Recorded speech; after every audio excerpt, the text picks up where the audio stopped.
смотрите очередной выпуск передачи «Амчра». Здравствуйте!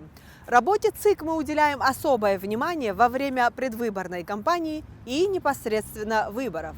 А чем занимается Центр избирком между выборами? Нужно ли что-то менять в работе, чтобы усовершенствовать избирательную систему? Об этом и о многом другом мы поговорим с председателем ЦИК Абхазии Тамазом Гогием. Здравствуйте, Тамаз Юрьевич. В начале нашей беседы мы напомним коротко телезрителям о функциях ЦИК, о компетенции ЦИК. Основными функциями Центральной избирательной комиссии и всех комиссий на местах заключается в организации и проведении выборов. Выборов законодательной и исполнительной власти, то есть парламентской и президентские выборы. Также, насколько я понимаю, одна из функций Центра избиркома – это вот проведение некой такой разъяснительной работы среди избирателей. Вот как с этим обстоят дела, насколько вот ведется работа и насколько она, если ведется, насколько она результативна? Мы со своей стороны разъяснительную только через средства массовой информации, мы ознакомительную разъяснительную работу в рамках предусмотренных законодательством Республики Абхазии о порядке, месте, времени голосования и так далее. Мы такую разъяснительную работу распространяем. Такого рода разъяснения, о которых вы говорите, да, действительно, мы такую работу через средства массовой информации проводим. Что касается работы непосредственно с нашими нижестоящими структурами, мы проводим соответствующие инструктажи, подготовку наших, семинары в установленном порядке, определенном Центральной избирательной комиссией, утвержденной на заседании. Мы составляем план, график нашей работы в преддверии выборов, выезжаем на места и проводим соответствующую работу. На эти совещания такие крупные мы пытаемся организовать, заходить с привлечением местных органов власти, это местных администраций, привлекаем всех желающих. Почему? Потому что, вы знаете, это общегосударственная тема, общегосударственная необходимость проведения – это право каждого гражданина Республики Абхазия избирать и быть избранным. Вот такое избирательное право, в связи с чем каждый из них имеет право иметь полную информацию. Центр избирком анализирует прошлые выборы, прошедшие выборы, какие-то ошибки изучаете, чтобы прецедента не было. Ведь в ходе избирательного процесса бывают те или иные нарушения, чтобы как-то вот в следующий раз предпринять меры по их предотвращению. Не только в нашей стране, и за пределами нашей страны мы изучаем опыт проведения выборов и в других местах, там, где нас приглашают, мы в обязательном порядке едем. Насколько он учитывается? Мало того, что опыт зарубежных стран нами каким-то образом мы пытаемся в нововведение вводить, давать такие соответствующие предложения, изучаем опыт прошлых выборов в обязательном порядке. Мы обязательно проводим анализ. В обязательном порядке изучаем все те материалы по окончанию выборов и подведению итогов. Мы имеем право вскрыть все материалы, которые не вскрываются до определения, до объявления основных итогов. Есть определенное время, по которому есть исковое время, которое не вскрывается в случае подачи жалобы, после чего мы имеем право это сделать. Мы открываем, изучаем материалы. Самое основное изучение, насколько наш избиратель безошибочно делает выбор. Ведь задача Центральной избирательной комиссии, как и всех остальных комиссий, определить волеизъявление граждан. Наша задача, чтобы каждый гражданин, пришедший на выборы, сделав свой выбор, понимал, что его голос не пропал просто так, что его не просто выбросили в корзину, потому что определили данный бюллетень как недействительный, из-за тех ошибок или из-за тех недопониманий или из-за тех работ, которые мы не до конца сделали. После проведения соответствующего анализа и выявления основных проблем, мы выходим с соответствующим предложением в законодательную структуру для того, чтобы свои предложения вынести в законодательную. Мы не являемся органом, имеющим право законодательной инициативы. Мы на основании одного из указов бывших президентов, на основании которого мы можем администрацию президента предоставить свои предложения. Но опять же, это не говорит, что это обязательно они будут приняты. В свою очередь администрация предложения направляет, администрация президента направляет в парламент, парламент рассматривает, изучает. Как Центр избирком взаимодействует с парламентом и есть ли у вас взаимопонимание? Мы не имеем таких прямых обязанностей или обязательств перед взаимодействием с парламентом. Мы можем быть приглашены в парламент в обязательном порядке, да. Нас могут заслушать, всего лишь только могут пригласить и заслушать. Дело в том, что С какими-то предложениями вы можете, рекомендательного характера имеете? Нет, мы обращаемся с письмами, наши письма могут отклонить, просто не рассматривая, но они этого никогда не делают, надо отдать должность парламенту. Так или иначе парламент всегда рассматривает любое обращение, в том числе, и это было подтверждено неоднократно. Вот в ходе последних выборов мы обращались, да, не всегда удовлетворяли наши запросы или там обращения, но на них реагировали. Вы не считаете, что нужно ужесточить требования к кандидатам, в частности, к кандидатам в депутаты парламента? Требования имеется в виду кандидатов, которые баллотируются для того, чтобы иметь определенные депутатский регалии. статус, да. Да, я, конечно, считаю в обязательном порядке. Дело в том, что да, демократия предусматривает, что у нас любой человек имеет право баллотироваться, независимо от его образования или его вероисповедания, национальности и так далее. То есть демократические устои все соблюдаются. Но в нашем конкретном случае вообще, помимо всего прочего, должны быть приоритеты даны его образованию, его опыту, умению работать, политическому каких-то активных действий, которые при принятии решений где-то. Ну, понимаете, помимо ценза каких-то заболеваний, о которых мы говорили, там наркотическое или алкогольное заболевание, зависимости или психические какие-то расстройства, если есть у человека, это понятно. Но помимо всего этого в обязательном порядке, наверное, придавать акцент. И что касается возрастных дел, что касается опыта работы, что касается профессионализма, обязательно тогда, когда у нас идет становление нашего государства, формирование законодательной базы, это немаловажный фактор. Понимаете? Депутат прежде всего должен понимать, о чем идет речь. И каждый из них участвует именно в тех комитетах, которые ближе для него, то есть по профессии, по специальности и так далее. Они не просто так участвуют откуда ни возьмись. Поэтому они в этой области должны иметь определенное представление. И когда человек баллотируется, он должен в обязательном порядке, его биография, трудовая биография, я считаю, что все-таки опыт работы, знание той или иной дела, это должно быть приоритетом. У нас нет права отзыва депутата. Вот я бы хотела знать ваше мнение. Вы знаете, в нашей ситуации, в действующей сегодня, порядок отзыва депутата, он очень сложен, исходя из нашего менталитета. Очень сложен, понимаете, отзыв депутата. Отзыв депутата может быть при партийной системе. Да, если она будет такая внедрена, тогда партийная структура, та партия, которая туда направляет своего депутата, она могла бы регулировать такого рода вопросы. Конечно же, в идеале должно быть так, потому что любой депутат является представителем народа, прежде всего того округа, который его избрал. И он должен прежде всего отстаивать интересы именно того.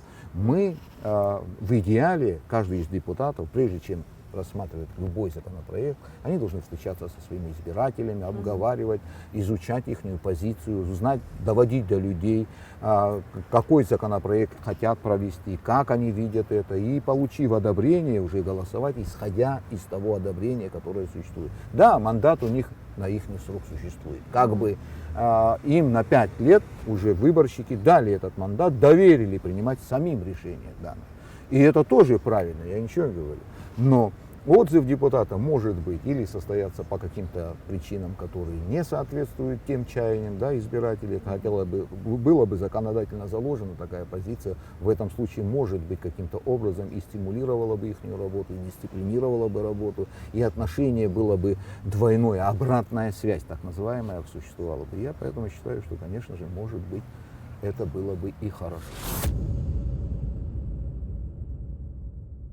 Чтобы строилась работа, прежде всего нужны и финансы. Тамаз Юрьевич, а как формируется бюджет ЦИК? Правильно задали вопрос. Конечно же, мы, прежде чем вступать, каждый новый состав Центральной избирательной комиссии формируется заново. Он может быть абсолютно новым, и председатель комиссии абсолютно новым может быть, а может и остаться и на второй срок. Это зависит от ряда обстоятельств.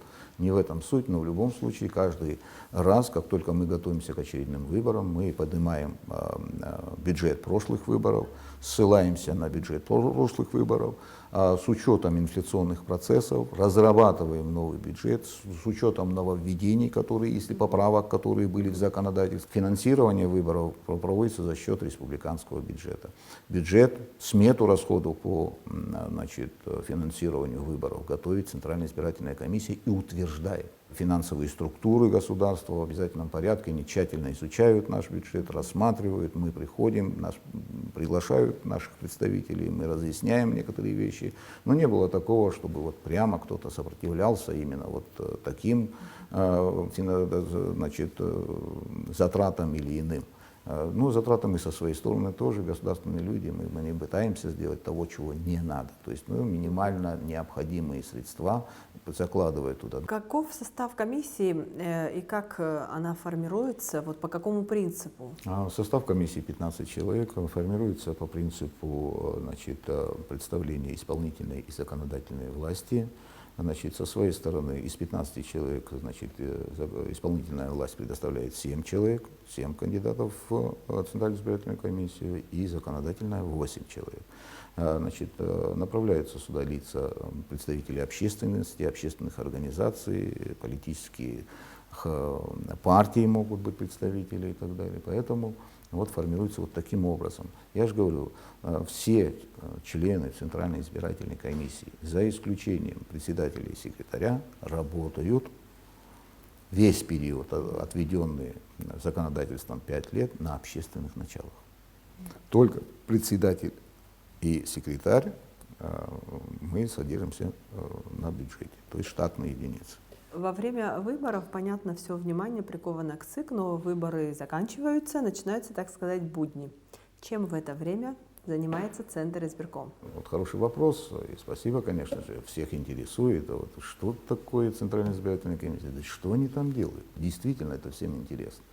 Я вам должен сказать, что законодательством, нашим выборным законодательством, значит, очередные выборы предусмотрены в период действия полномочий действующего состава, это дважды. Один раз мы выбираем законодательную и исполнительную власть в промежутках 2,5 года. Также законодательством предусмотрены внеочередные выборы по разного рода причинам. В хорошие времена, значит, Центральная избирательная комиссия завершала свою работу 2 выборами, как предусмотрено основными выборами. Но в этот раз мы за 3,5 года 6 раз провели выборы. Вот скажите, пожалуйста, были ли у нас свободные места, свободные дни? Нет, практически не было. Это одно. С другой стороны, я с вами согласен. А что же делают? Да, мы еще раз, я вам говорю, мы, как вы сказали, обязательно отрабатываем всю нормативно-правовую базу заново. Мы за этот же период, пока действует этот состав, нынешний состав, рассмотрели поправки в законодательство, огромное количество поправок. Мало того, Центральная избирательная комиссия, не имея законодательной инициативы, но руководствуясь указом президента, разработала и подготовила новые законы. Новейшие законы, которые, конечно же, не придуманы, не высосаны из пальца. Мы не какие-то там законодатели лучше всех. Нет, мы берем опыт ближайших наших дружественных стран, значит, руководствуемся их опытом, заглядываем в пройденные ошибки. И лучше на чужих ошибках учиться, чем делать самому. Тамаз Юрьевич, судьба избирательных комиссий такова, что при любом исходе выборов очень часто ЦИК остается крайним. У проигравшей стороны очень часто бывают к ЦИК вопросы, они бывают недовольны работой Центра избиркома.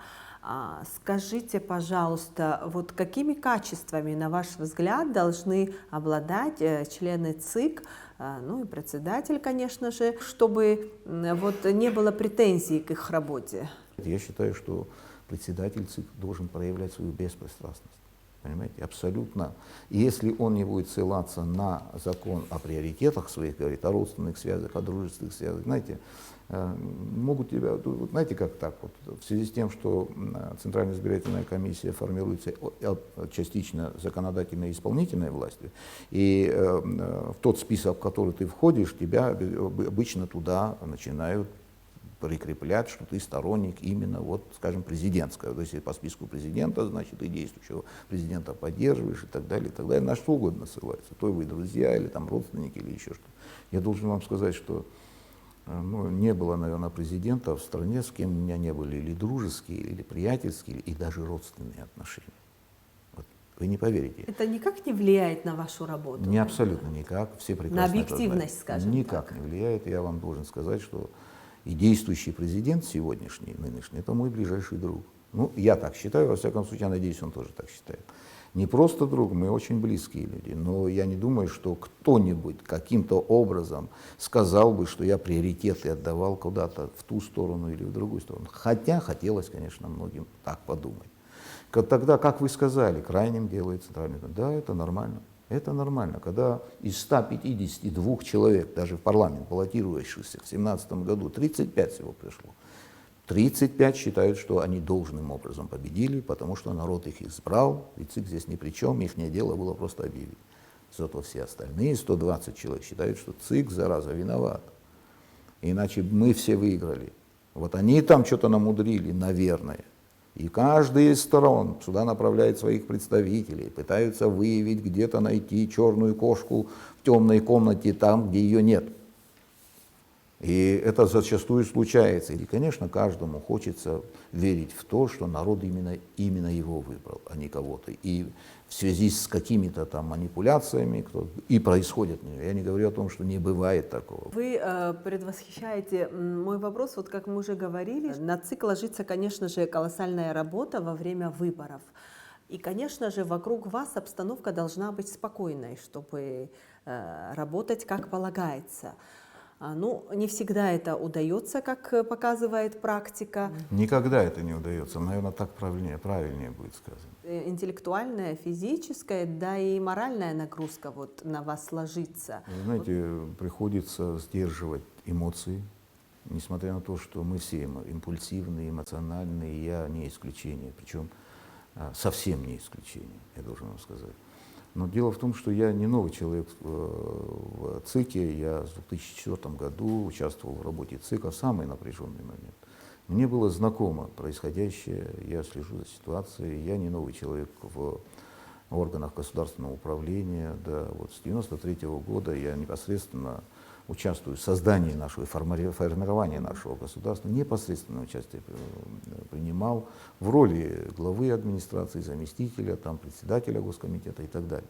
Но я должен вам сказать, и довоенные события тоже для нас были немаловажны. Что нам приходится делать? То есть мы предполагали, конечно, что будут конфликты. Они не потому, что в отношении ЦИКа у людей или конкретных лиц какие-то претензии. Нет, идет противостояние двух заинтересованных партий, борющихся структур за власть.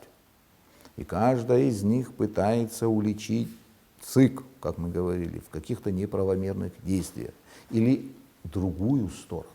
Так, наверное, правильнее будет. Но уличить ее в ЦИКе. Почему? Потому что, чтобы сюда не попали какие-то документы, или отсюда не исходили какие-то документы, которые каким-то образом могли бы повлиять на исход выборов. И поэтому мы со своей стороны, в этом случае сейчас, предоставляли возможность каждой из сторон равномерно получать информацию, ту, которая не практиковалась раньше, скажем.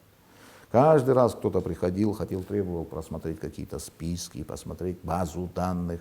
Мы заявляли, я лично заявлял, вот приходит одна из сторон, мы им говорим, имейте в виду, мы вам дадим такую возможность, но, знаете, и другой стороне тоже будет так же самое, независимо, какая это из сторон. Ну, объективность, конечно, в вашей работе имеет колоссальное значение. Иначе, знаете, просто запретами говорить невозможно, не докажешь обратное. Люди приходят и говорят, вот у нас есть информация, что вы тем дали такую-то информацию, а нам не даете. Я не требую доказательств. Я абсолютно не пытаюсь говорить, что это не так, потому что убедить в обратном невозможно. Я говорю, нет. Я никому не давал, ничего не дал, нету ничего в этом криминального. Вы хотите, да. Вот я обеих ваших сторон, представителей, зовите сюда, приходите, я ложу вам на стол, и каждая из сторон в присутствии наших структур вы смотрите эти документы. Они так и делали, так и происходило у нас здесь. для того, чтобы... И тем не менее, конечно, волнение определенное было. Вы знаете, напряженка была. Мы не принимали каких-то, знаете, таких экстремальных решений, каких-то неправомерных, таких острых решений, иначе здесь смели бы нас. Несмотря на все вот эти вот движения, которые ему импульсивные проходили, все прекрасно понимали, что несмотря на всю эту напряженность, Центральная избирательная комиссия напрямую никогда себе не позволяла, а тем более в эти выборы, не позволяла себе каких-то прямых нарушений. Никогда. Даже те противостояния, те противоречия в законодательстве, которые просматривались явно, мы предпринимали все усилия для того, чтобы достичь консенсуса, достичь единого мнения, довести каждой из сторон, что именно вот так будет тогда, раз уж если вы не хотите так, вот не получается у нас изменить. Есть время, есть возможность изменить, но не меняют. Не меняют, не вносят поправки. Мы много говорим о поправках, о несовершенстве избирательной системы. Вот что нужно менять, на ваш взгляд? Кто этим должен заниматься? И хотелось бы узнать ваше мнение, вот где зона ответственности в этом вопросе, в этом деле, где зона ответственности ЦИК, где парламента? Комиссия руководствуется документом, изданным законодательным органом. То есть для нас закон является основой проведения выборов. Мы со своей стороны изначально не были, не имели законодательной инициативы, не предоставлено нам такое право законодательной инициативы. То есть говорить, вот давайте лучше вот так сделать, так будет правильнее, вот так будет еще раз лучше. Такая норма была введена всего лишь указом президента, где мы напрямую, минуя все структуры, напрямую можем представить в исполнительную власть свое видение.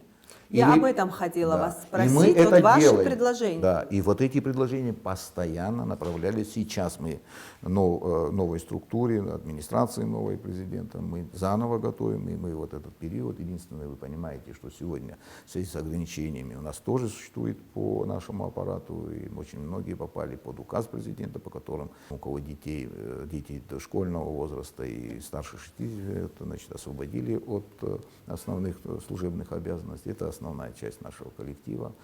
Здесь проводится дежурство, существуют определенные ограничения, не длятся, к сожалению, долго. Но как только все это закончится, мы заново беремся за эту работу. Мало того, я должен вам сказать больше, не просто поправки в законодательство. Мы разработали и новые законы в свете новых требований. Мы переработали. Наверное, будет так, чтобы, знаете, не говорить, что мы такие молодцы законодатели. Закон об избирательных правах граждан. У нас нет закона. Об избирательных правах граждан нету. У нас всего одна статья в законе. Коротко об основных пунктах можете сказать? Дело в том, что избирательное право граждан обозначает все то право, как пассивное, так и активное его право, и расшифровка всего того, что должно быть так. Кто имеет право пассивного, кто активного права, какими правами они обладают, как они могут это делать, осуществлять свои права и полномочия. Быть пассивное избирательное право, активное избирательное право определяет, когда он избирает или его избирают. Понимаете или нет? Вот различие об этом. Оно расписано, его права и обязанности, по которым он должен нести, какие правонарушения, за что несет ответственность избиратель, в каких случаях и так далее. Все расписано в этом объемном законе. У нас одна маленькая статья. Я считаю, что это не просто недостаточно, это как раз таки ограничивает. У нас очень много вещей, которых мы просто не знаем. Связано с агитацией своевременной, кому можно участвовать в агитации, кто имеет право участвовать в так называемых штабах, которые никак не предусмотрены нашим законодательством. Что такое штаб избирателей? Никто не знает, что это такое. Ну, что это такое? Ну, нету. Надо расписать, надо посмотреть, насколько это возможно. Каким образом чиновник имеет право участвовать в работе, я не знаю, того или иного штаба, может ли он участвовать, как определять, не просто в статье коротко и запутанно и отдаленно, насколько, что является административным ресурсом, что под это понятие подпадает. Это огромная работа, я так вот вкратце в двух словах объяснить, наверное, будет, сложно. Что касается президентских выборов, то закон закона о выборах президента. Я считаю, тоже он давно устарел морально, физически, как хотите. Он устарел абсолютно. Тем более, что мы сегодня имеем наглядный опыт тех противоречий, которые существуют в законодательстве. И сегодня... Ну, что надо в этом законе изменить особо, вот хотя бы в первую очередь? Но на ваш я вам взгляд? говорил, на мой взгляд, менять надо полностью. Но на сегодняшний день существуют те проблемы, о которых мы говорили, они остались по сегодняшний день. Там огромное количество проблем. Я специально вот не стал вам готовиться по этой теме. Если вы хотите, мы специально и остановимся на этом очень глубоко. Я вам скажу только о 19 статье, проблема которой существует и по сегодняшний день. Мы с трудом, нам удалось по 16 статье закона о выборах президента внести изменения в конце это на повторных выборах, только лишь. А предварительно действовали практически незаконно. Можно сказать так, исходя из того, что в 16 статье закона не предусмотрена графа против всех значит, в бюллетене. Не предусмотрено было все это время. Тогда, когда в 18 статье о порядке заполнения протокола сказано, что в протоколе надо указать количество бюллетеней против всех. Как это сделать, когда мы не знаем, кто был против всех? Дело в том, что нам говорят, а вот раньше у вас говорят, не было этого поправки, да, все было так, и вы все нормально делали, и находили против всех, а сейчас не найти. Но мы внесли поправку. Когда мы убрали зачеркивание, ввели галочки, мы внесли туда поправку. Раньше было, когда всех зачеркивали, да, порядок заполнения бюллетеней, есть статья 17, в которой сказано, как это проводить, и определения давались, что является за, что является против, а что является недействительным. Там же была графа, какой бюллетень является, если зачеркнули всех, то это против всех. Но когда мы галочки начали ставить, там это выпало. Галочки написали, если обе галочки стоят, за двоих, да, обоих, то это недействительно написали. А против всех тогда какой? Почему 18, что я должен туда записать? Нету этой графы там. Поэтому мы начали требовать, мы говорим, ребята, ну мы не можем туда записать ничего, поймите. Откуда мы возьмем против всех, если мы не знаем, если мы в бюллетень не укажем? Мы сначала указали. Понимаете, это спорный момент был, это очень спорный момент был. В конце концов, парламент пошел на то, чтобы внести, знаете, она чисто техническая была. Поправочка так уже заявляла в парламенте. Да, она несложная была поправка, никто не противоречил этому, но пишите, чтобы не обжаловал никто, чтобы не было повода. Пресловутая 19 статья тоже, она Так вот она не напрямую доведена до связана с этим, совершенства. она же напрямую связана. Там же говорится как раз о том, что при этом против всех там, и так далее, там, и так далее. И поэтому спорили, куда девать этих против всех, приплюсовывать или не приплюсовывать к тем, кто, как их определить, кто является против всех. Мы же не знаем, кто против всех. Если он голосовал за меня, значит, говорите, что это против всех, я должен догадаться. Но закон это не предусматривает, не пишет это. Не записано, что писалось раньше, что такое против всех. Против всех писалось раньше. Если всех зачеркнул, значит против всех. Но до сих пор она не доработана. Потому что недоработана, к ней никто не возвращался. Она такая. А вот с чем это связано? Я не В знаю. свое время, ну тогда, во время выборов, столько шума вызвало, было столько ажиотажа. Но парламент каждый раз, сталкиваясь по сегодняшний день, не может для себя, видимо, определить законодательно, как лучше будет.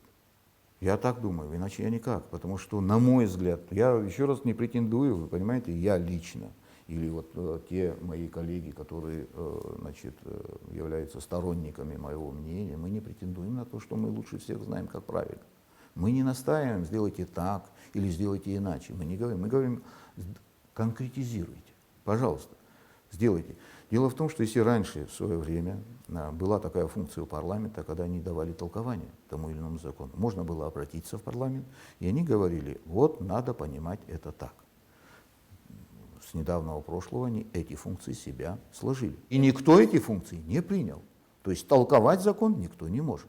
Если мы обращаемся в Конституционный суд, они говорят, это не наше дело. Обращаемся в Верховный суд говорит, мы будем рассматривать только в том случае, когда к нам поступит жалоба. Мы консультации не даем.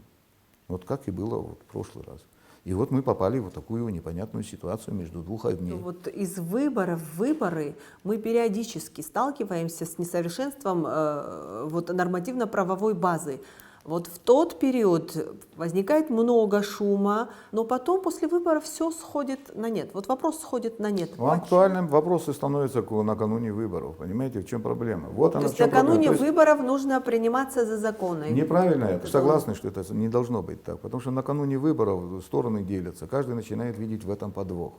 Многие не понимают, если Центральная избирательная комиссия, да, представляет или исполнительный парламент направляет какую-то поправку, все, кто не разобрался или не вник до конца, а таких хватает, они считают, что в этом кроется какой-то подвох. Лучше оставим как было, дабы не сделать хуже.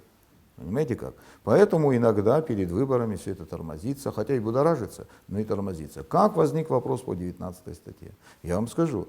Дело в том, что сразу же, на второй день после того, когда я предварительные итоги по первому туру голосования президентских выборов, первых выборов президентских 2019 года, когда мне журналисты, причем наши и международные присутствовали в пресс-центре, они задали вопрос, какой принцип подсчета голосов в случае повторного голосования. Я, не задумываясь дальше, сказал, что принцип простого большинства, относительно простого большинства. Я это заявил публично, абсолютно еще никакой темы не поднималось, никаких спорных вопросов не возникало. Я был убежден, что не могут быть никаких. Но после того, когда я внимательно стал изучать, посмотрел, и на это обратил внимание не я, а обратили журналисты первое время, они задались вопросом, ко мне представители штабов стали приходить сюда и задавать вопрос, а вот как будет? На самом деле, вот видите, какая вот здесь вот небольшая противоречие. Достаточно было одно слово убрать. Одно слово там поменять, и все было бы понятно. Ведь никто не знал, в чью пользу будет результат.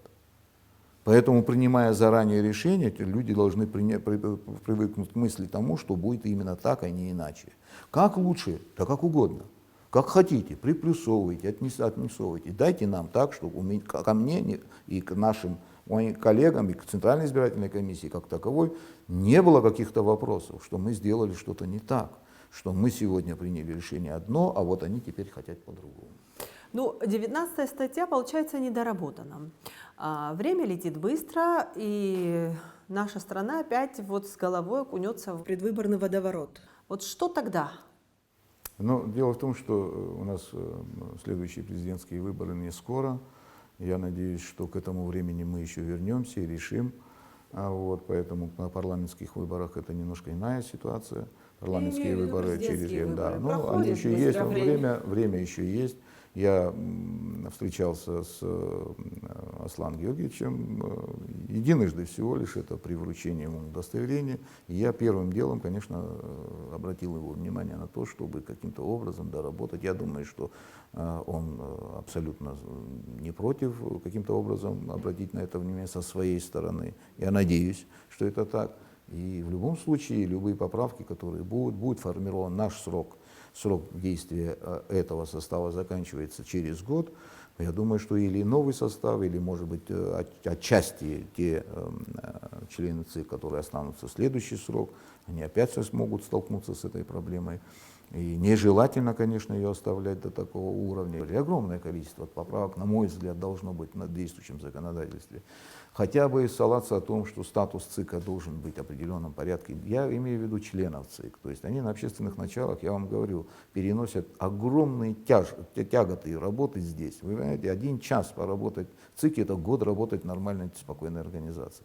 Особенно в напряженные моменты. И многие люди по несколько сроков здесь. У них даже в трудовой книжке не отмечается, что он был членом Центральной избирательной. Никак, ни социальных льгот каких-то, ни каких-то других. Значит, ну это же неправильно, это же нехорошо. И это я не говорю о Центральной избирательной, а вы посмотрите на местах. Участковые комиссии, которые годами люди там работают. Каким-то образом, кроме того материального поощрения, которое добился в свое время мой предшественник, да, начали вводить по чуть-чуть, для того, чтобы люди в тот день хоть пообедать могли бы, слушайте, не за свой счет и не за счет того, мы же не имеют права кандидаты кормить или там материально стимулировать наши комиссии. Они должны были только на патриотических и общественных началах целый день выдерживать этот натиск очень большой. Вы же знаете, слышали, видели, как очень сложно приходится нашим участковым комиссиям на местах проводить все это. а свое какое-то отражение в их трудовой деятельности, в их социальных, бытовых каких-то условиях не носит никакого характера. Я говорю о тех вещах, которые каким-то образом должны отражаться. Ведь Центральная избирательная комиссия, проводя эти выборы, они очень напряженные. Мы в центре внимания всей страны, не только страны, всего мира находимся, вы понимаете или нет? И выдерживать этот натиск очень трудно. А бывали случаи, когда дело доходило до оскорблений? Лично со мной такого никогда не было. Я должен сказать, там кричали, может быть, там в толпе что-то выкрикивали, были какие-то так. Но пытались как-то по-мужски. Там не было оскорбительных каких-то там слов или там таких, ну так, знаете, такими угрожающими или там на повышенных тонах со мной разговаривать. Предпринимались такие усилия. Я пытался сдержать ситуацию, не провоцировать, потому что дело в том, что я тоже импульсивный, не сдержанный, и я здесь не вышибала какой-то, понимаете, чтобы со всеми воевать, и вообще это не красит в любом случае ситуацию и никак не улучшит ее. Но и тем не менее, такого рода были, и угрозы были, и телефонные. Но знаете как? А попытки подкупа были? Нет, к сожалению, не было, к сожалению. Честно говорю, я вам говорю, вот знаете, мне мой один близкий товарищ говорил так, знаете, вот я, говорит, ну он тоже здесь участвовал, говорит, нас все время, говорит, в чем-то подозревали, говорит, и все такое, сказали, что там украли какое-то количество голосов у кого-то, понимаете, там, ну, мне интересно было бы знать и как, и за что должны вам дать взятку. Вот надо из этого исходить. Вот человек хочет прийти и вас подкупить с целью вопрос какой? Что я должен для этого сделать? То выдать ему удостоверение, что он депутат, или выдать удостоверение, что он президент, что ли? Ведь на местах ситуацию заинтересованные лица узнают раньше и видят раньше, чем МИЦИ. Они на местах каждого человека знают, кого они привели голосовать, кто за него голосовал, это ихние люди. Бюллетени мы не забрасываем, мы ничего. Мы получаем в запечатанном виде в мешке здесь, а мы получаем протокол с участковой комиссии, в которой написано, что за этого кандидата проголосовало столько, за другого столько. Мы со всех участков собрали в одну кучу, сели, арифметические действия провели, которые до нас уже провелись, раньше нас, потому что копии всех документов получает каждый заинтересованный.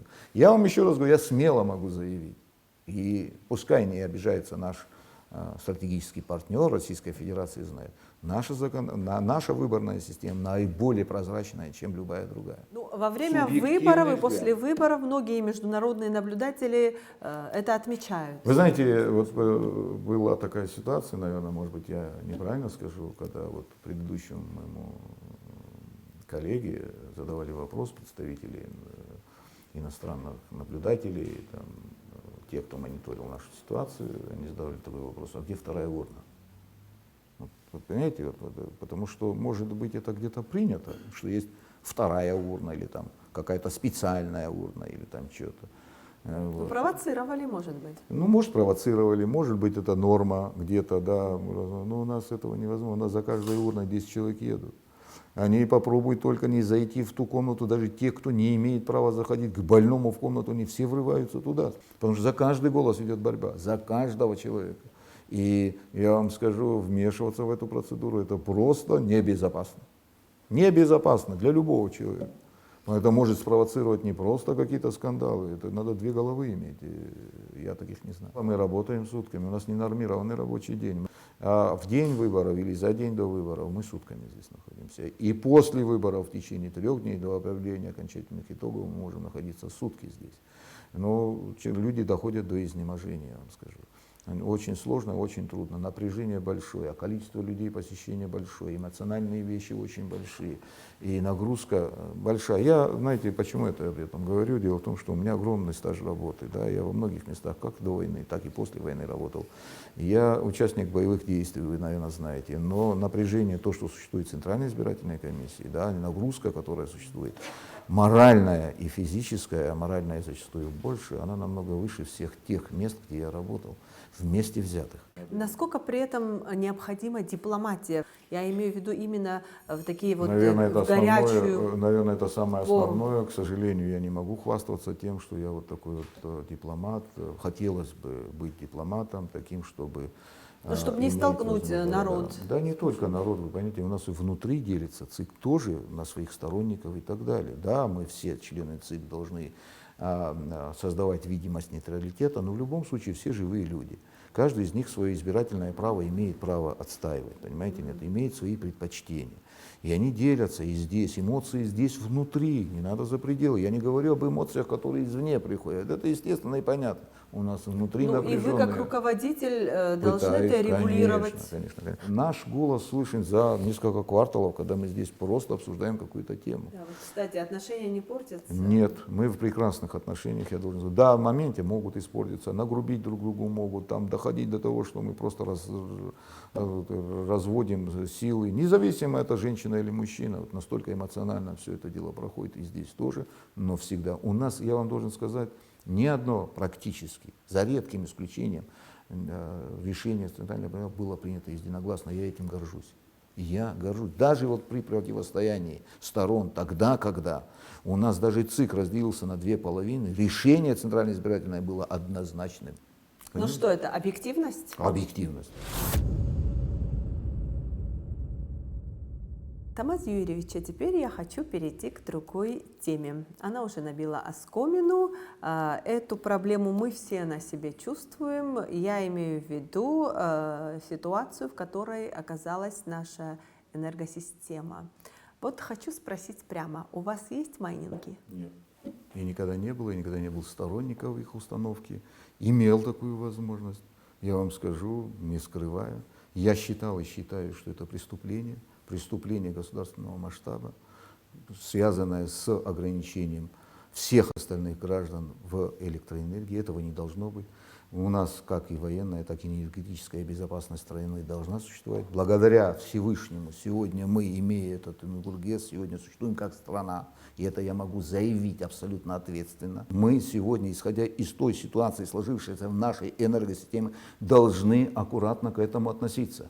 Наша безопасность напрямую связана с энергетической безопасностью. Наша экономика, наше существование сегодня связано напрямую с этим. Поэтому все, что возможно, должно быть ограничено. Мы не можем себе позволить поднять стоимость платежей. Искушает это абхазский бизнес. Как удобно, ничего не делая, поставили там какую-то штуку, она что-то там качает и денежки получаем. При всем уважении к нашим, моим братьям и так далее. Кто бы этим ни занимался, кто бы это ни делал. Я абсолютный противник этого. Я считал и считаю по сегодняшний день. Убеждаю тоже государство. Когда я слышал о том, что государство имеет возможность порядка 40 мегаватт освоить и так далее, да ради бога, освоите государство. В Китае это делается, практика проводится. У них за счет наводнений и так далее сбросовая вода используется на преобразование в майнинге. Они стоят и пополняют свои бюджеты, но никак не затрагивают свою основную энергосистему. При том, что это Китай с огромной экономикой. Где мы и где Китай? И в нашей ситуации, в нашем случае, тогда, когда у нас собираемость очень слабая, зимой очень слабая, почему должны страдать те, которые не могут себе этого позволить?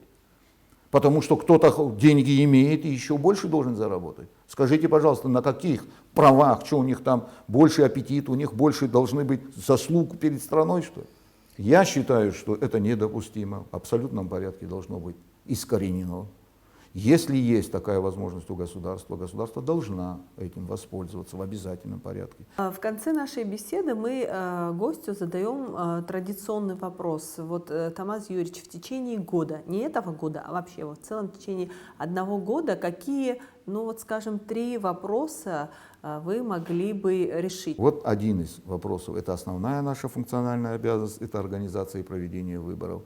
Худо-бедно мы их провели, неоднократно причем. Это наш состав, это состав последний. За очень короткий период времени такое количество раз провести выборы, это очень большая и трудная нагрузка. Это связано и как с организацией, эмоциональная, финансовая, всякое, вы понимаете. Мало того, и еще одна, мы должны предпринять все усилия для того, чтобы внести какие-то поправки и изменения, для того, чтобы все-таки наш состав, наш созыв каким-то образом отличался какими-то изменениями в нормативно-правовой базе по проведению выборов как таковых в стране, для того, чтобы это было удобно, доступно, понятно всем и одинаково равно распространялось на каждого. Если нам это удастся, это, наверное, еще одно основное усилие, которое я мог бы сделать. И самое главное, благодаря вам, телевидению, вот мне задали не прямой вопрос. И я благодарен вам, то, что я мог выразить свое отношение в государственном устройстве, в том числе с проблемой по майнингам. Это тоже проблема. Я государственный человек, понимаете, я не родился председателем ЦИК. Но я работал в разных структурах, и в новейшей истории формирование государства тоже протекало не без моего участия. И мне немаловажно, как это все происходит. Я не могу сидеть, знаете, вот в своем панцире, не высовываясь, да, и не реагировать на все, что происходит в стране.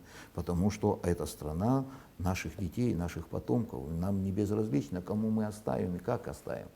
Ну, на этом я хочу завершить нашу беседу. Спасибо вам за интервью, Томас Юрьевич, и желаю вам успехов в работе. Всего Спасибо доброго. вам большое за то, что предоставили такую возможность высказаться по этой теме.